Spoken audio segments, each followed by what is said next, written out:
He was the editor of the Bulletin magazine until one day Packer decided he wasn't anymore. There's always this sense that you can't relax. And his reputation is built on this ruthlessness. It's very much in his interest in the marketplace to have this sense of unpredictability and ruthlessness. Despite the image projected by station promotions, it seems those left at Channel 9 have little to shout about. The unpredictable and uncompromising management style of Kerry Packer means everyone from top to bottom is nervous, to say the least. Not surprisingly, the official line here at Channel 9 today is no comment.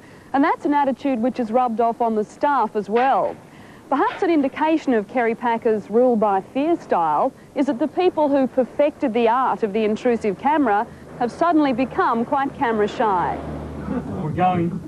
At Channel 9's local watering hole last night, they were ducking for cover, like shonky builders in a 60 Minutes story. No, I'd rather not. Okay. Ironically, the departing executive producer of 60 Minutes was one of the few who would talk.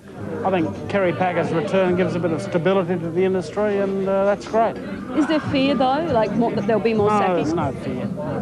People who are good will always have a job. People who aren't that good will lose it. There's no great problem. What was it like to work for Channel 9 during the good old days? Oh, it was marvellous.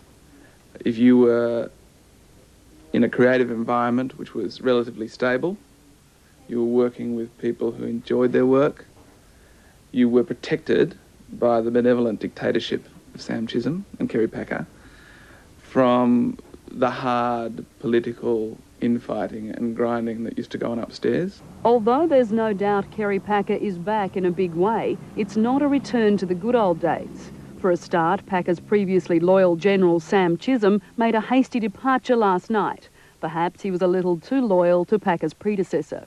Well, we don't like to see Sam go. What's so great about Sam Chisholm? He keeps a unit together. How do you think it'll go now that he's gone? I'm sure life will go on at Channel 9 without Sam, but he kept the unit going. And that's the overriding feeling at Channel 9. Life will go on with or without Sam Chisholm and the other casualties. After all, the network is only going through what every other media organisation has endured in the last 2 years. The accountants simply call it rationalisation, although that's cold comfort for those who now find themselves without a job. All right, I might have finished at 9, but it's as Peter Meakin so eloquently put it on Saturday morning in the paper, it's not a decapitation, it's only a head trim. Well, what about the people who have lost their jobs in that head trim? Some might feel very sad and quite bitter at their experience with 9. I know there's a slogan that may not sit too well with some at 9 these days, and it's maintain the arrogance. I don't think too many will be maintaining that. It's a time to take stock, it's a time to roll up the sleeves and work pretty hard. And I don't think there'll be too many complacent souls at any network, especially 9. As I understand it, he's a very good judge of what works on television. And it could just be that everything he's doing now, ruthless though it seems, is in the longer-term interests of Channel 9. That's the way it is. Kerry Douglas reporting. And don't be surprised if Sam Chisholm's departure is followed by a couple of big names in the next few days. That's our show tonight. Until tomorrow night, good night.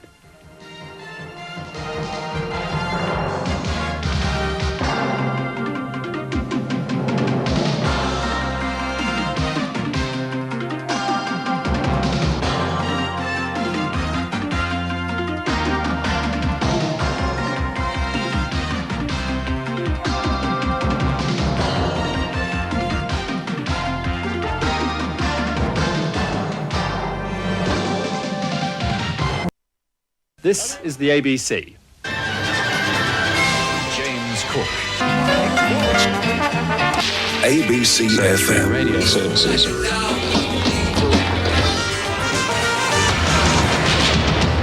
And your ABC cost you just 8 cents a day.